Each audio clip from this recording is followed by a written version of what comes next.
السلام علیکم ورحمۃ اللہ وبرکاتہ۔ ابو ہریرہ رضی اللہ تعالی عنہ نبی صلی اللہ علیہ وآلہ وسلم سے روایت کرتے ہیں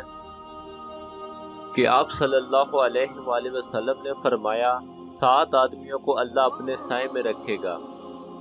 جس دن کے سوائے اس کے سائے کے اور کوئی سایہ نہ ہوگا، حاکم، عادل اور وہ شخص جس کا دل مسجدوں میں لگا رہتا ہو، اور وہ 2 اشخاص جو باہم صرف اللہ کے لیے دوستی کریں، جب جمع ہو تو اسی کے لیے اور جب جدا ہو تو اسی کے لیے، اور وہ شخص جس کو کوئی منصب اور جمال والی عورت زنا کے لیے بلائے اور وہ یہ کہہ دے کہ میں اللہ سے ڈرتا ہوں اس لیے نہیں آ سکتا، اور وہ شخص جو چھپا کر صدقہ دے یہاں تک کہ اس کے بائیں ہاتھ کو بھی معلوم نہ ہو کہ اس کے داہنے ہاتھ نے کیا خرچ کیا، اور وہ شخص جو خلوت میں اللہ کو یاد کرے اور اس کی آنکھیں آنسوؤں سے تر ہو جائیں۔ سبحان اللہ۔